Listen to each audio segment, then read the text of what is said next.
Hola Esteban, ¿qué más? Hey, ¿qué más, Juan Diego? Qué bueno volverlo a oír. ¿Cómo va?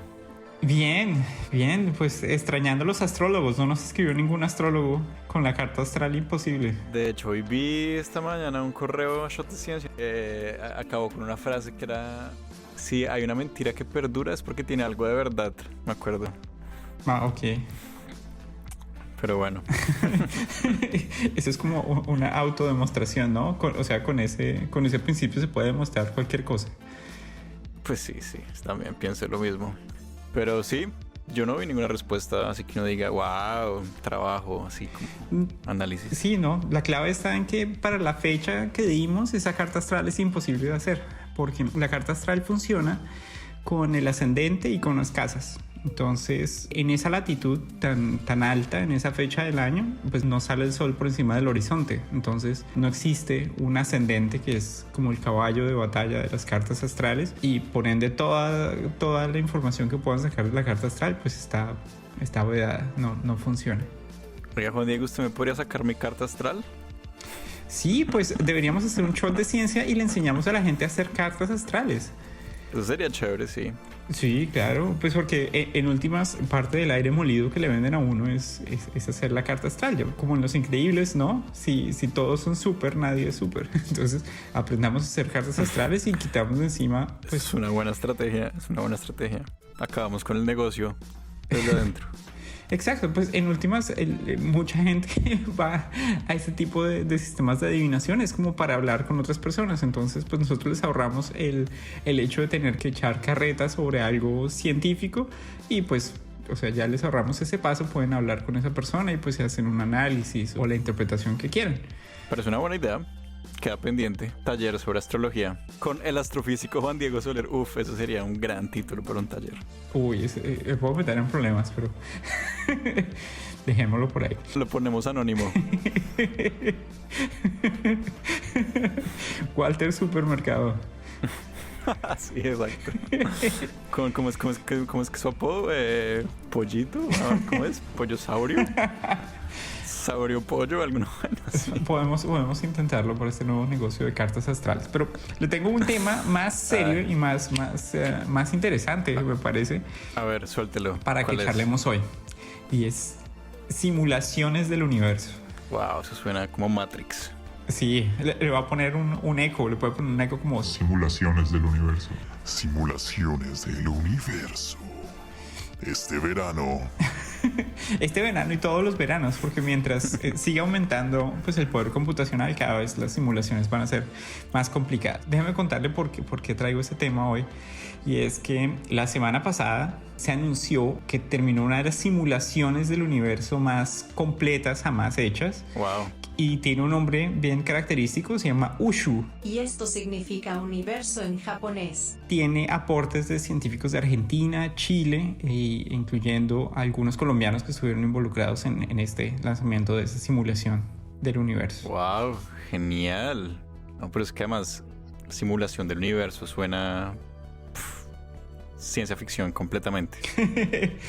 Pues cuando uno habla de esas simulaciones, en últimas lo que está haciendo es resolver las ecuaciones que se piensa rigen pues el comportamiento del universo. Entonces, imagínese, Esteban, que usted va a simular Bogotá o Medellín o Cali o Cartagena o la ciudad que usted prefiera. Entonces, usted puede generar una serie de reglas. Por ejemplo, si usted está interesado en el tráfico, tiene la cuadrícula del tráfico, pues tiene las avenidas, tiene la dirección de esas avenidas, y usted puede poner carros de mentiras. Entonces, carros de mentiras, ¿qué son? Pues partículas que saben que no se pueden despegar del suelo. O sea, eso ya es una primera condición para esa simulación. Se mueven hacia adelante, hacia atrás, no se pueden mover hacia los lados a menos que estén dando una curva, como los carros, y tienen unos límites de velocidades y no pueden pasarse unos sobre los otros. Y los pone a circular de un lado de la ciudad al otro, de donde vive más gente a donde trabaja más gente, por ejemplo, y listo. Esto es una simulación de la ciudad. Entonces usted le puede dar unas reglas así sencillas y ve que le salga.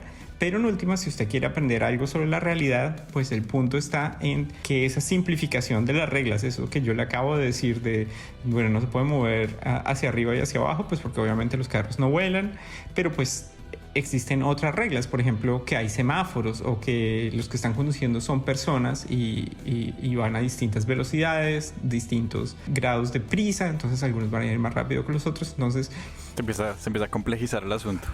exactamente. Es una forma de reproducir la realidad a través de un computador. A eso se llama simulación numérica. Se llama simulación pues porque no es verdad. Se está simulando un comportamiento.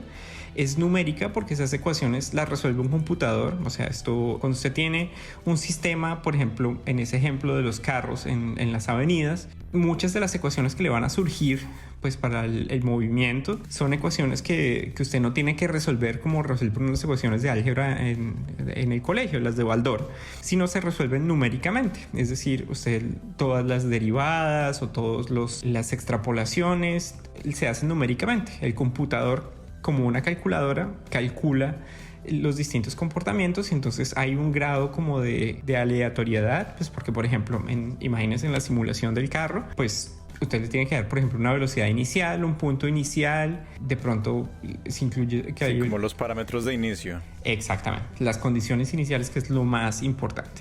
Entonces, en últimas a eso se refiere uno cuando habla de una simulación numérica. Wow. Y entonces, pero no sería demasiada información tratar de simular el universo. Exactamente, ese es lo que es más impresionante sobre nuestro grado de comprensión del universo, y es que resulta que la teoría del Big Bang y la teoría sobre la expansión del universo está regida por unos parámetros relativamente sencillos. Es mucho más sencillo simular la evolución de la materia en el universo que simular el tráfico de Bogotá o de Cartagena o de Pasto. La diferencia entre simular el comportamiento del universo y el comportamiento del tráfico en Bogotá o en cualquier otra ciudad es que no tenemos una ley fundamental que pueda describir el comportamiento de los carros. Como por ejemplo, si tenemos la ley de la gravedad, que le relaciona a usted la fuerza que experimentan las partículas, que está relacionada con su masa y su distancia. No existe una ley similar que pueda describir las interacciones que tienen los carros, por ejemplo, en las vías. Obviamente cada carro independientemente cumple las leyes de la física, la transformación de energía química en energía mecánica que hace que se muevan, pero no existe una ley que le diga a usted cuál es el comportamiento de unos carros con respecto a otros. Entonces, en últimas, usted se basa en simplificaciones cada vez mayores de la realidad. Entonces, usted comienza con materia oscura. La materia oscura es ese tipo de materia que no tenemos ni idea qué es, realmente no tenemos ni idea qué es la materia oscura, pero sabemos que está actuando en el universo por su influencia en cómo rotan las galaxias, en cómo se organizan los grupos de galaxias. Y sabemos que es oscura.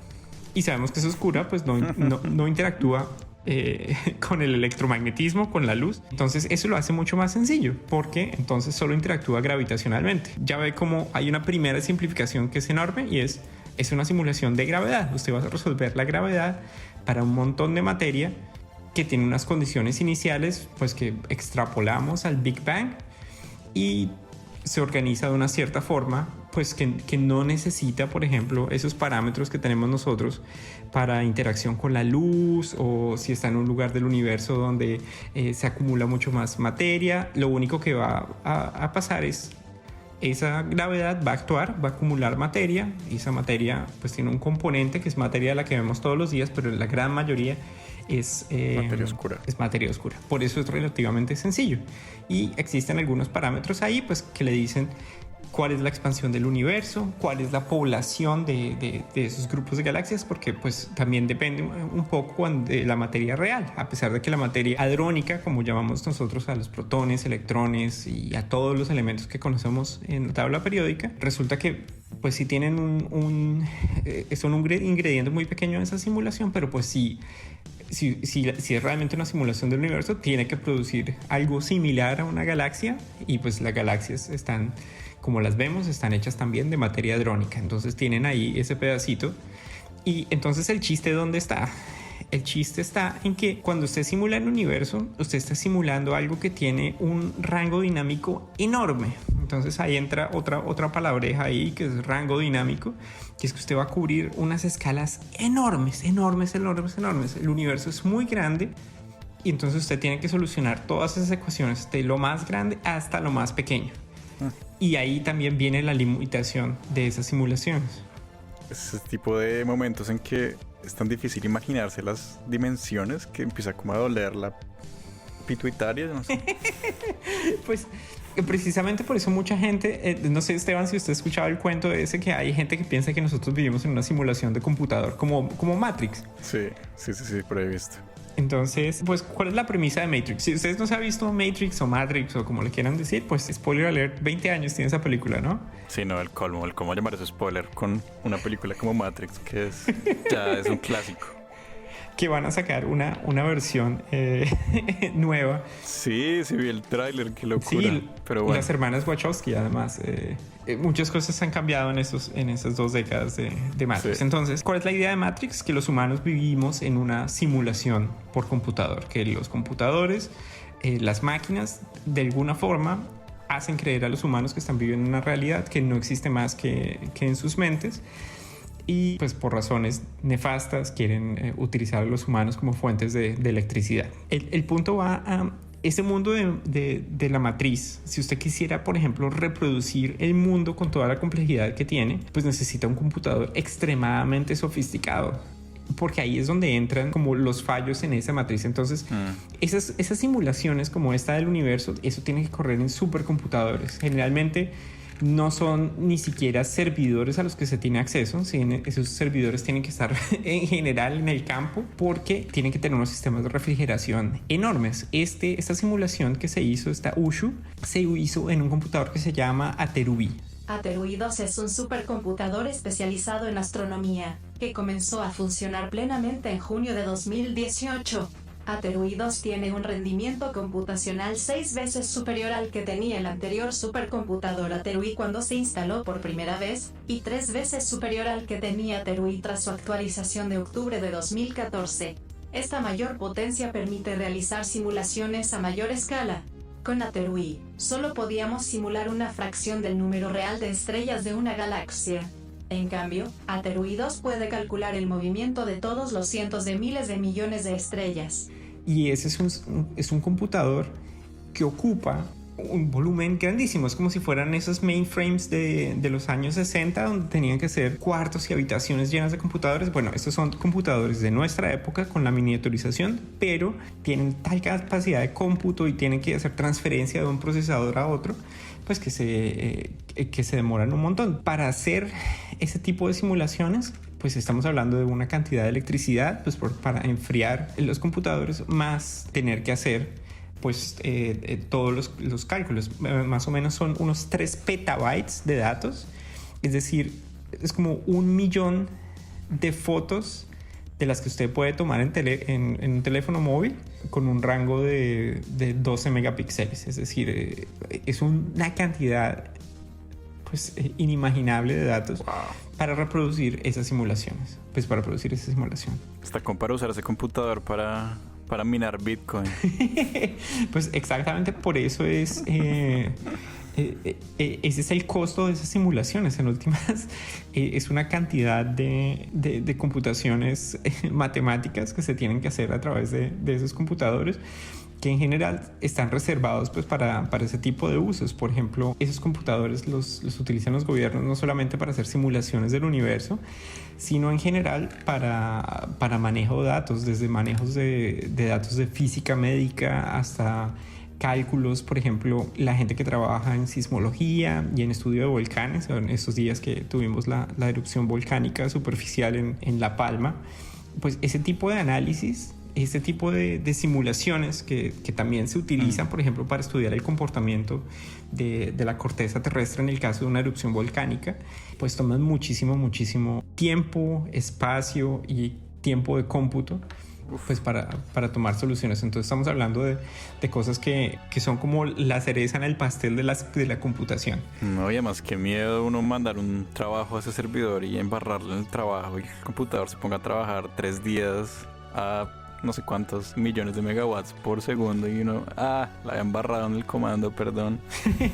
Pues Esteban, es muy curioso, porque para trabajar con esos supercomputadores existe todo un protocolo pues para pedir el tiempo. Entonces, en general, por ejemplo, esos computadores no están abiertos al que quiera, sino se tiene que pasar una propuesta y tienen un comité de computación que lo que se hace es encargar de evaluar exactamente que usted no vaya a meter, no vaya a minar Bitcoin, no vaya a embarrarla en el código.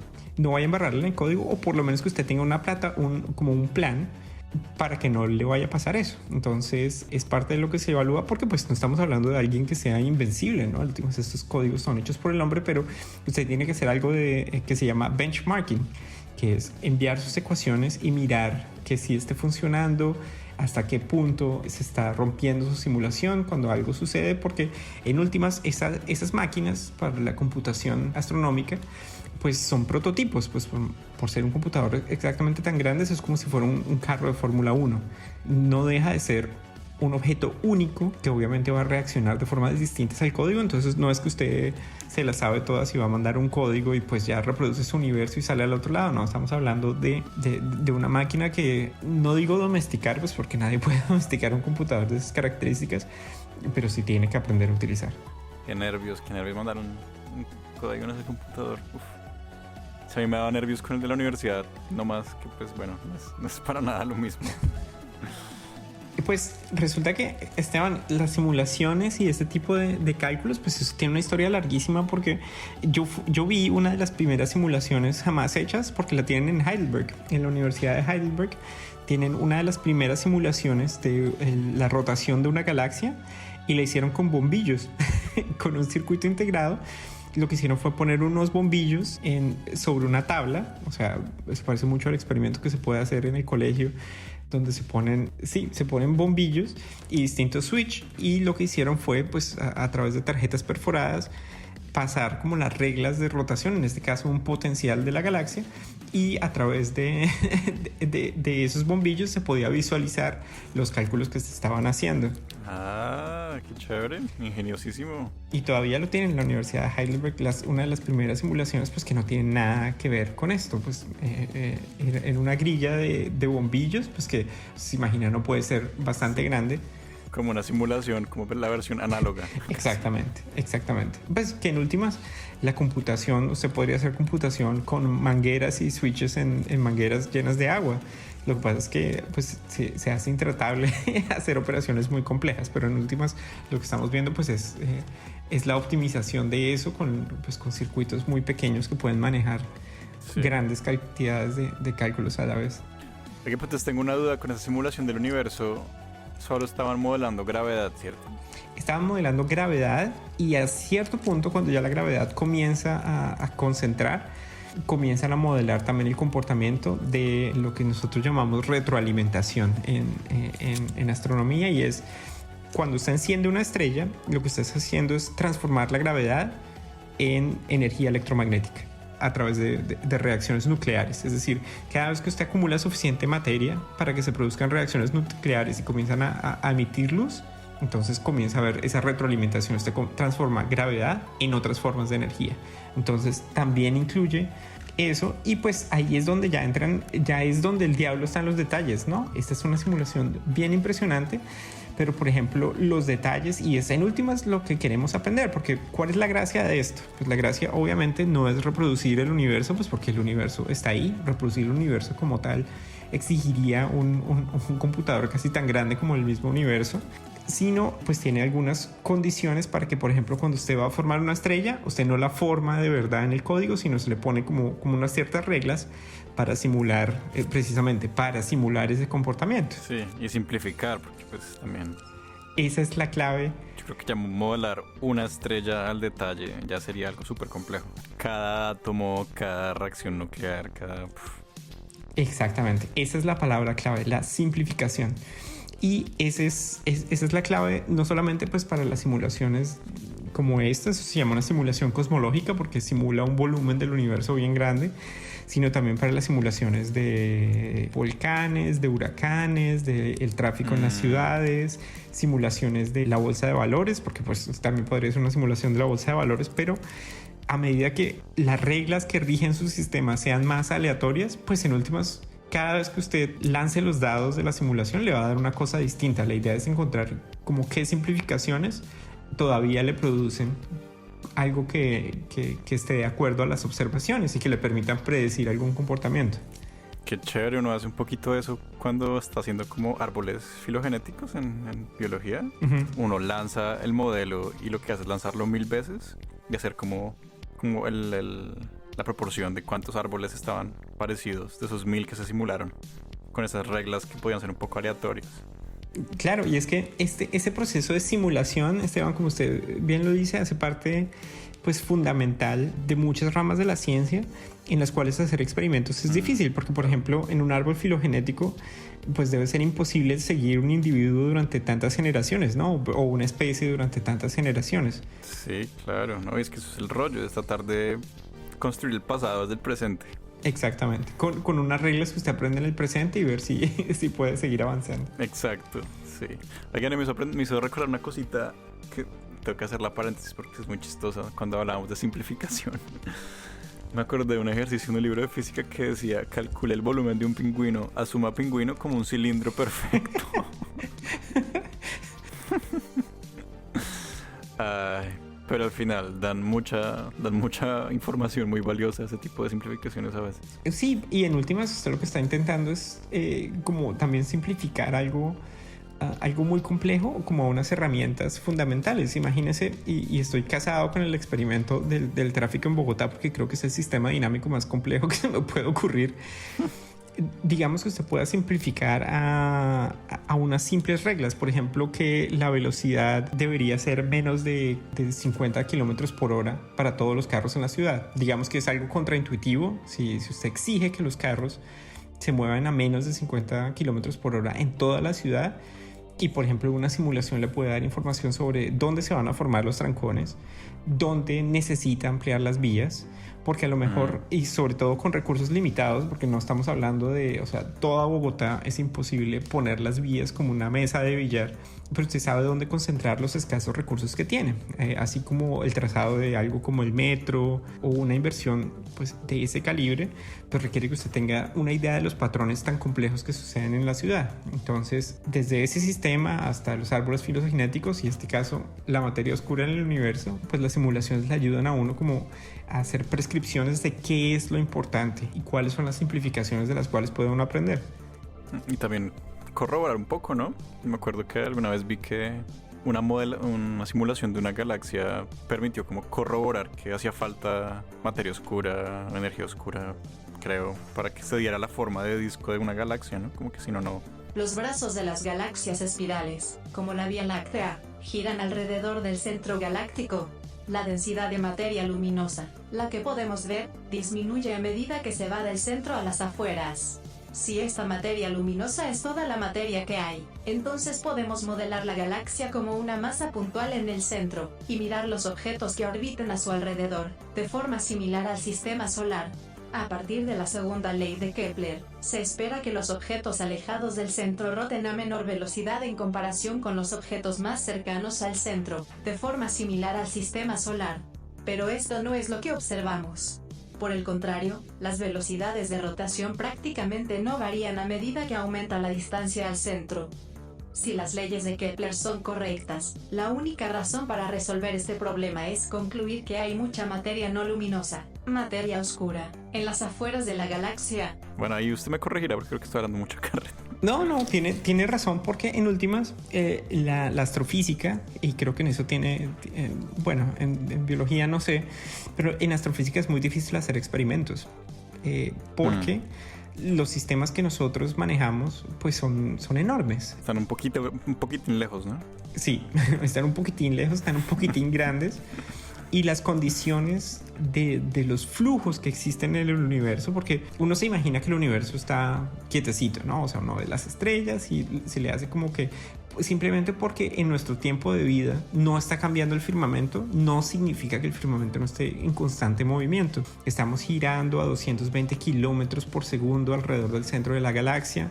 Existen movimientos en el gas que forman las estrellas que lo están cambiando todo el tiempo, tal vez no en nuestro tiempo de vida, pero sí en escalas de tiempo de algunos siglos.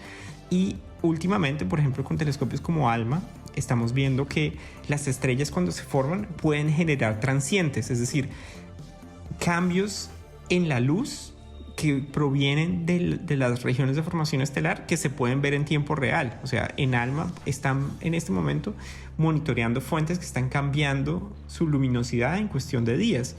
Y cambia su luminosidad porque la materia está cayendo o se está desplazando con respecto a algún centro de gravedad y se está formando una estrella. Estamos viendo transientes. Entonces, ¿Las estrellas en formación en tiempo real? Exactamente.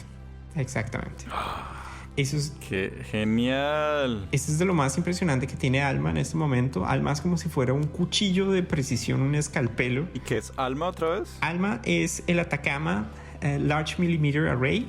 Es un telescopio que existe en Chile, en las montañas del desierto de Atacama, y es probablemente el telescopio más complejo del mundo en este momento. Es un arreglo de muchas antenas que se disponen para simular como si fuera un telescopio más grande. Y es lo último en Guaracha. ALMA es de lo más avanzado que hay en este momento. Y los transientes con ALMA pues son difíciles. Imagínese si usted coge una moneda en este momento y usted le abre un huequito en medio de la O que dice Colombia en la moneda. Y ahora intente mirar el firmamento a través de ese huequito y se va a dar cuenta que es muy difícil cubrir una gran parte del firmamento cuando usted tiene una resolución tan alta. Cuando usted ve detalles tan finos, pues es muy difícil. Entonces ALMA es así. ALMA ve detalles muy finos, pero el campo de visión es extremadamente pequeño. Entonces toma mucho tiempo, pues no va a ser un mapa de todo el cielo, pero cuando encuentra objetos que de interés como estos transientes, pues se puede ver efectivamente el proceso en el cual la materia está cayendo a los sitios en los cuales se van a formar nuevas estrellas. No, esto es increíble. Qué maravilla. Es el momento genial para estar vivo, ¿no? Pues es una maravilla. Yo creo que nunca antes habíamos sabido tanto sobre el universo como en este momento, y mañana vamos a saber un poquito más. Entonces es uno de esos pequeños milagros, ¿no? Como el hecho que tengamos una vacuna contra el coronavirus. El milagro no es que exista la vacuna, sino el milagro es que justo en este momento de la historia en que tenemos casi 200 años de medicina y estudio de los virus, y que hayamos podido reunir todo ese legado para que tengamos una vacuna, para tener un chance de pelear contra un virus al cual no estaba acostumbrado nuestro sistema inmunológico. Ese es el milagro. El milagro no es que exista la vacuna, sino todo lo que tuvo que haber sucedido. Sí, total. Para que exista. Totalmente de acuerdo. Lo mismo en la astrofísica. Yo creo que nunca antes habíamos estado tan preparados como para ver este tipo de cosas, para entender nuestro lugar en el universo. Y obviamente muchas de esas cosas que observamos en el firmamento son difíciles de entender, y para eso necesitamos las simulaciones. Entonces es como si usted sale un día a la calle y usted ve que se está formando un trancón, y después de salir varias veces a la calle usted ve que el trancón se está formando en el mismo punto. En último, si usted quiere entender ese hecho, usted no puede hacer el experimento, usted no puede, o sea, usted está haciendo el experimento todos los días porque en últimas está viendo ese comportamiento, pero si usted lo quiere entender, pues ahí es donde entra la simulación y le permite cambiar switches, hacer algo que no se puede hacer en la realidad. Por ejemplo, quitar los buses de la ciudad.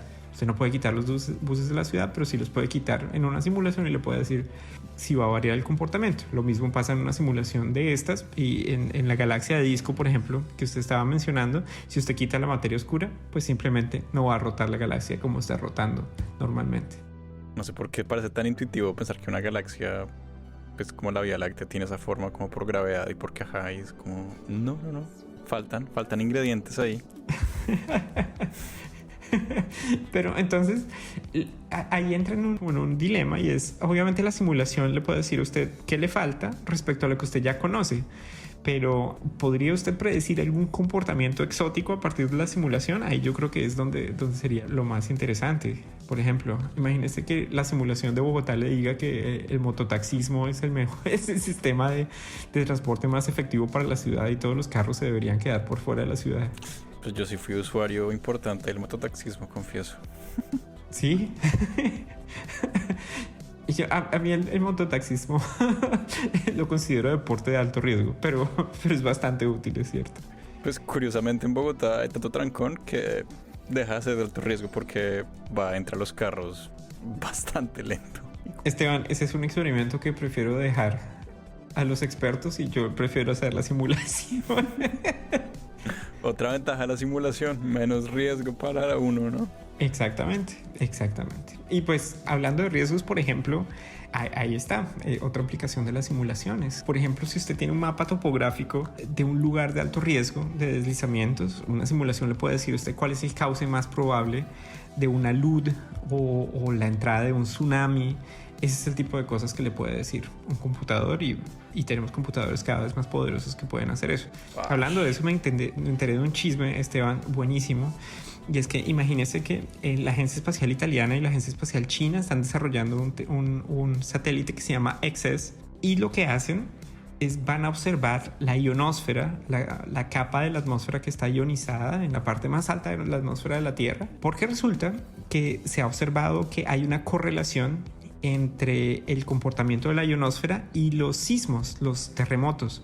Entonces, cuando se desplaza la Tierra, cuando se desplazan las placas tectónicas o se desplazan las distintas capas de la corteza terrestre, se liberan un montón de cargas que reaccionan con la ionosfera. Por eso se ven esos relámpagos antes del temblor, que son miedosísimos, y mucha gente mostró eso en el último sismo que ocurrió en Ciudad de México. Estaban mostrando esas imágenes que son aterradoras, pero en últimas, si usted no sabe lo que le está pasando antes del terremoto, pues están cayendo rayos, pero pues uno no sabe muy bien lo que está sucediendo. Bueno, resulta que...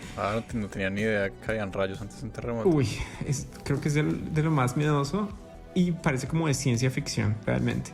Y mucha gente pues le da interpretaciones mucho más exóticas, pero lo que está sucediendo son perturbaciones eléctricas. Entonces, la Agencia Espacial Italiana y la Agencia Espacial China están produciendo este satélite que se llama EXES para monitorear los sismos a partir del comportamiento de la ionosfera. Oiga, qué buen chisme. Está súper interesante eso. No, eso me enteré esta semana porque los del corredor en mi nuevo trabajo están trabajando en EXES y yo no lo podía creer, y comencé a jalar la pita de esa madeja en el laberinto. Y hay que invitarlos. Hay que invitarlos. No hablo en español, pero pues ahí nos entendemos como los Ramazzotti. Pues estoy seguro que el español de ellos es mejor que mi italiano. Hablamos itañol. Y me contaron también pues que esto no es tan nuevo, esto se conoce desde los 50s. Y de hecho, en el sismo en Barbados hace apenas algunos meses, había unas estaciones en tierra que permitieron predecir el sismo, pues con algunos segundos de antelación, a través de las perturbaciones de la ionosfera. Entonces, detectar sismos se está volviendo cada vez más una realidad. ¿Hasta qué punto nos puede dar suficiente tiempo para realmente preparar la reacción de una ciudad o una costa ante un inminente tsunami? Pues ahí comienza la carrera, ¿no? Porque supongo que son difícil, señales cada vez más tenues que van a desafiar nuestra tecnología, pero bueno, ahí tenemos por lo menos esperanza de resolver otro problema que nos aqueja.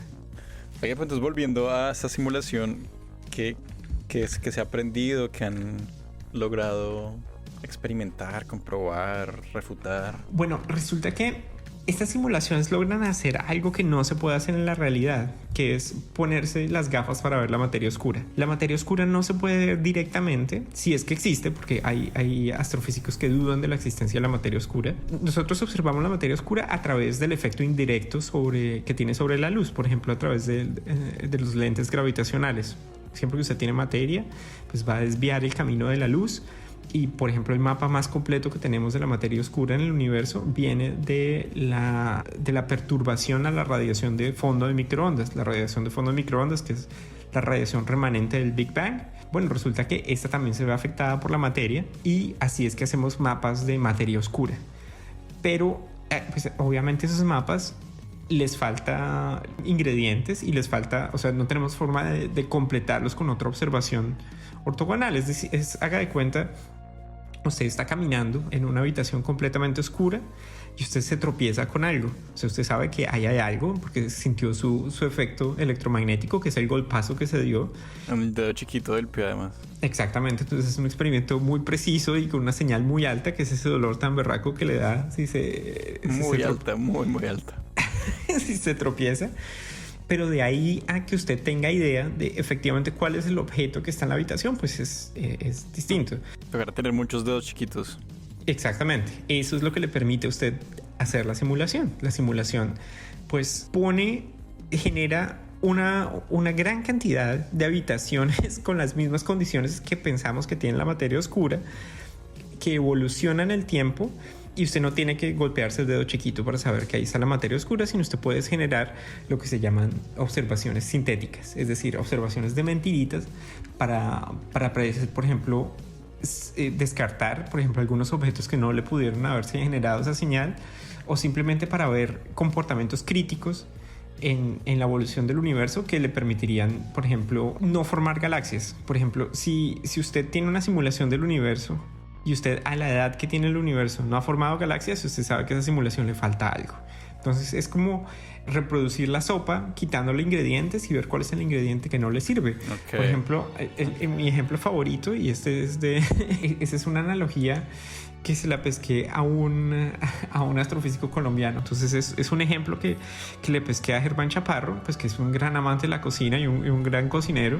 Se la pasa poniendo en Twitter fotos de lo que cocina. Y en algún momento yo le pregunté si hacer, por ejemplo, un ajiaco sin guascas o con guascas, y hacer como el experimento de si la gente distinguía la falta o no de guascas o la falta de papa criolla. Entonces, una simulación le permite hacer eso a usted. Es como si usted generara la sopa otra vez y la prueba, y usted sabe si la sopa le sale bien o no. Entonces puede decidir, por ejemplo, si le falta la guasca o la papa criolla, pues no es lo que usted llamaría ajiaco, que sería nuestra observación del universo como lo conocemos. Y a lo mejor hay algunos ingredientes que usted no tiene que poner. Por ejemplo, a lo mejor el ajiaco sabe lo mismo sin mazorca o con mazorca. Entonces ya saben, escriban a Shots de Ciencia si les dio hambre. Si quieren quejarse de que insultamos el ajiaco, @Juan Diego Soler, sus críticas al ajiaco, por favor. Exactamente. Entonces es básicamente la forma de imaginarse cómo funciona esa simulación. Pero entonces la pregunta crítica que usted me estaba haciendo, que es si efectivamente hemos aprendido algo o que hemos permitido aprender a través de ese tipo de simulaciones, resulta que en los próximos años se va a lanzar un telescopio que se llama Euclid, que pues, Euclid es por Euclides, el nombre del famoso estudioso de la geometría en la antigua Grecia.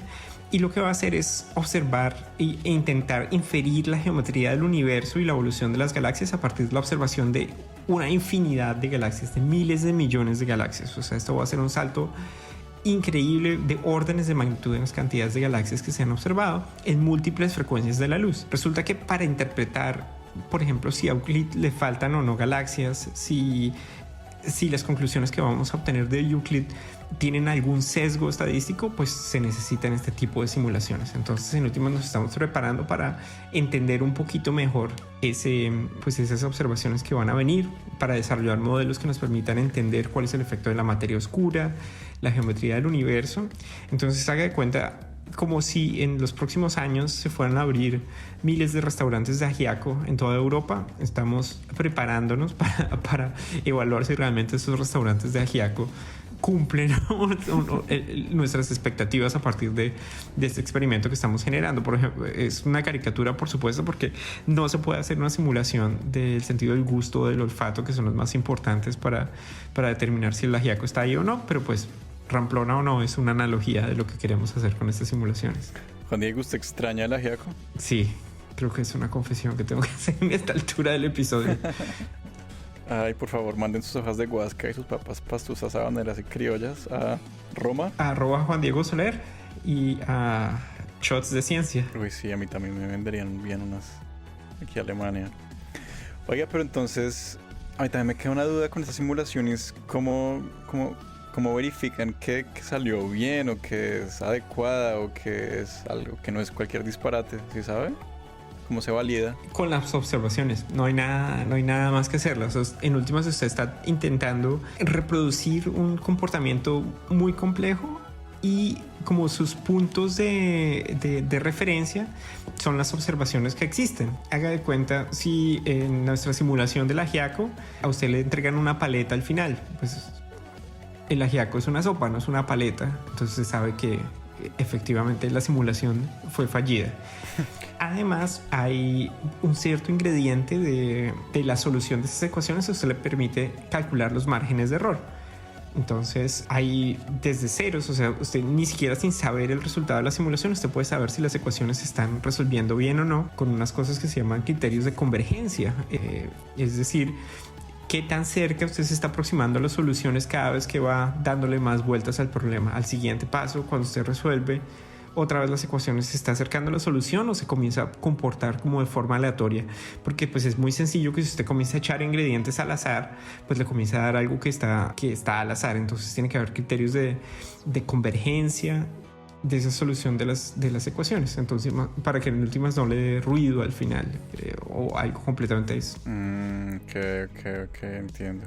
Pero me gustaría que habláramos un poquitico como de la simulación como tal, o sea, cómo salió, usted vio algún video, usted la ha podido como chismosear. Esto es, entonces, Esteban, lo más cercano a esta simulación fue algo que se llamó la simulación Acuario y la simulación del milenio. O sea, en el año 2000 fue la primera vez que se hizo una simulación de materia oscura de un volumen grande del universo.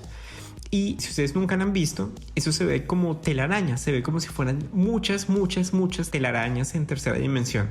Es decir, como si fueran muchos troncos que están conectados con unas hebras bastante tenues. Esos se llaman filamentos cósmicos y esos troncos se visualizaron por primera vez pues utilizando este tipo de simulaciones.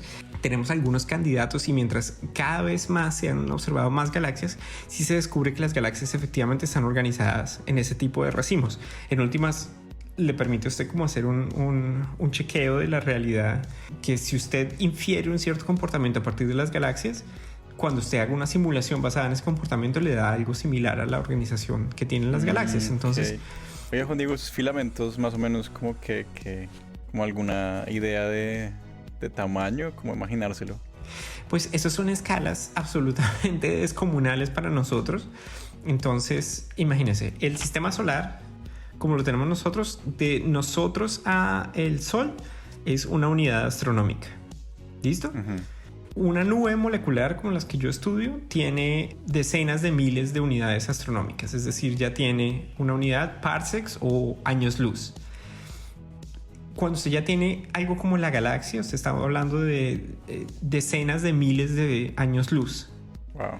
Cuando usted tiene una simulación de estas, pues usted tiene que tener no solamente la distancia entre galaxias, es decir, millones de años luz, y tiene muchas de ellas, es decir, tiene millones de años luz. O sea, el grosor de un filamento es millones de años luz. Pues millones de años luz por lo menos, megaparsecs, sí, millones de años luz, y cada uno de esos filamentos tiene pues la capacidad de generar millones de galaxias y pues billones o trillones de estrellas como nosotros, como el Sol, y de sistemas solares como en el que habitamos nosotros. Entonces, estas son escalas muy grandes, por eso se les llama la estructura gran escala del universo. Bueno, es realmente a gran escala. Y eso es lo que es, ¿cómo es que no? Hay un nombre que es como en Hawái, la Laniakea, ¿cómo era? Laniakea, o supercúmulo de Laniakea, que en hawaiano significa cielos inconmensurables, es el supercúmulo de galaxias en el que se encuentra nuestra galaxia, la Vía Láctea, y aproximadamente otras 100.000 galaxias cercanas. Pero entonces, si ustedes se lo quieren imaginar, porque aparte eso no se puede ver, se puede ver la distribución de galaxias, pero los filamentos no se pueden ver directamente. Se pueden inferir las propiedades de esos filamentos a través de los lentes gravitacionales que se pueden reconstruir a partir de observaciones de la luz o de la radiación de fondo de microondas. Pero entonces la mejor forma que ustedes se imaginen el universo es como si fuera una esponja. El universo tiene unos vacíos muy grandes y la mayoría de las galaxias están organizadas en esos filamentos de materia oscura, y en las conjunciones de esos filamentos es donde se forman los cúmulos de galaxias, los grupos de galaxias, donde está la mayor parte de los grupos de galaxias. Entonces el universo, como nos lo imaginamos en este momento, es como si fuera una esponja, y estos son miles de millones de veces las escalas de distancia que manejamos los humanos. Entonces no es algo que se pueda percibir, pero pues existe allá afuera, y la forma de entenderlo pues es a través de estas simulaciones y a través de esos sondeos mayúsculos de galaxias, que lo que hacen es ver cómo están distribuidos los grupos de estrellas que están mucho más allá de la Vía Láctea en todas direcciones del universo. No, eso es un poco como un proceso, tratar de ver esas simulaciones, de entender, como de hacerse la idea de que eso está allá afuera y que uno es una insignificancia entre uno de esos filamentos. Hay que hacer terapia, ¿no? Hay que hacer terapia, como Uri Allen en Días de Radio cuando, cuando no podía dormir porque el universo se estaba expandiendo.